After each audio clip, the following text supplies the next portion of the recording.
பாபா ஓர் கருணாலயம், பாதம்தான் கமலாலயம்.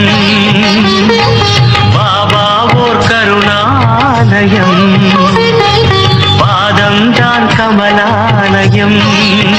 சாயப்பா உறவுகள் அனைவருக்கும் வணக்கம்.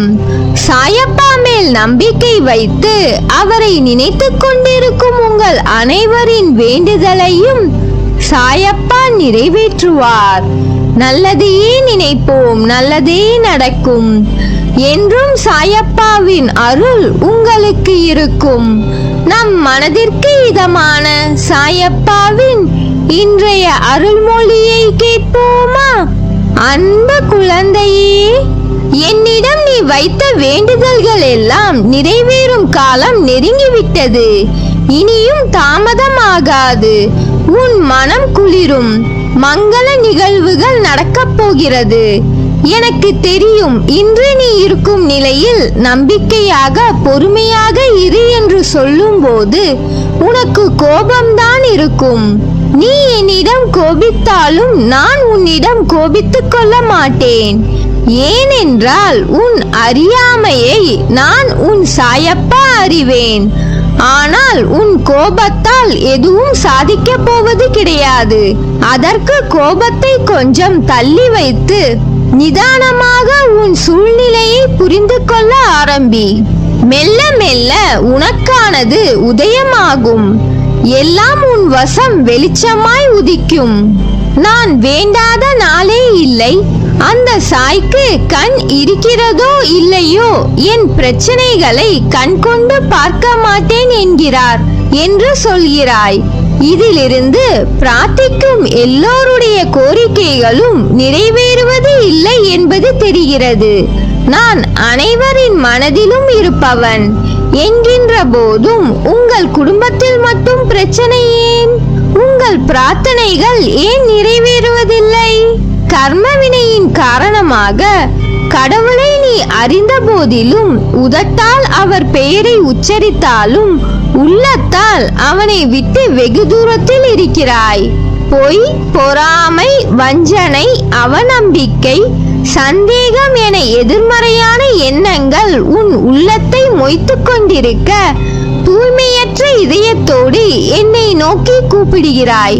உன் அபய குரல் கேட்டு உன்னில் உறையும் நான் விழித்துக் கொள்கிறேன். வெளியில் இருந்து வந்தும் உன் இதய வாசலை தட்டுகிறேன். எனது வருகையை கவனிப்பதில்லை. எனது குரலை நீ அடையாளம் கண்டு கொள்வதில்லை. என் வருகையை அலட்சியம் செய்து கதவடைத்து விட்டு தோல்வி, விரக்தி, நோய், வெறுப்பு என்ற எதிர்மறை எண்ணம் என்கின்ற கூட்டாளிகளுடன் சேர்ந்து கொள்கிறாய்.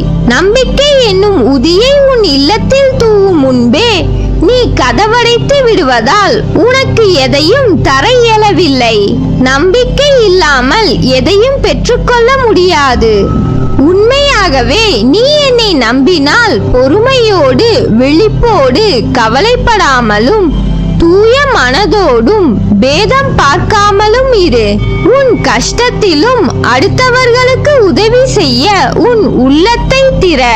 தன்னலம் துறந்து பிறர் நலம் நாடு. நிச்சயமாக உன்னை நான் தேற்றுவேன், ஆறுதல் தருவேன். உன் கவலைகளையும் நோய்களையும் போக்குவேன். நான் உன்னுடன் இருக்கும் போது உனது கவலைகளை எனது பாதத்தில் நீ சமர்ப்பித்த பின்னர் கவலை எதற்கு? எனது மகிமைகளை கண்டும் ஏன் இந்த ஏக்கம் உனக்கு? உனது தந்தையும் நானே, தாயும் நானே, உன்னை படைத்ததும் நானே, உன்னை சோதிப்பதும் நானே. உனது சோதனை காலம் முடிந்த பின்னர் நீ யார் என்பதை நீ அறிந்து கொள்வதற்கு நான் தரும் சோதனைகள் தான் நீ படும் வேதனைகள். பல பேர் அவரவர் பிரச்சனைகளுக்கு விடிவு தேடி ஓர் நிரந்தர தீர்வு தேடி என்னை காண்பதற்கு காத்திருக்கும் நேரத்தில் நான் உனக்கு அனுமதி அளித்தேன். ஏன் தெரியுமா? பல மைல்களுக்கு அப்பால் இருந்து உன்னை அழைத்து வந்திருக்கிறேன். நீ பல இன்ப துன்பங்களை தாங்கிக் கொண்டு உற்றார் உறவினர்கள் பேசுவதை செவி கொடுத்து கேட்டும் அதை கொஞ்சம் கூட பொருட்படுத்தாமல் அவர்களுக்காக உன் சுபாவத்தை மாற்றிக்கொள்ளாமல் ஏளனம் செய்தவர்கள் பல பேர் இருந்தும் தன்னம்பிக்கையோடு ஒவ்வொரு பாதையாக அவசரப்படாமல் பொறுமையோடும் சினம் இல்லாமலும் விரக்தி இல்லாமலும் தான் என்ற அகந்தை இல்லாமல் கடந்து வந்தாய். இதற்காகவே உன்னை நான் தேர்ந்தெடுத்தேன். உன்னுள் இருக்கும் நல்ல ஆத்மார்த்தமான செயல்களுக்காக உனக்கு அனுமதி அளித்தேன். எனது அனுமதியின்றி எவரும் என்னிடத்தில் சுவாசிக்க கூட முடியாது. ஆதலால் உனக்காக நான் எனது துவாரகா வாயிற்படியில் காத்து கொண்டிருக்கிறேன். வா குழந்தாய், உனது கர்ம பலன்கள் அனைத்தும் உன்னை விட்டு நெடுந்தூரம் சென்று விட்டது.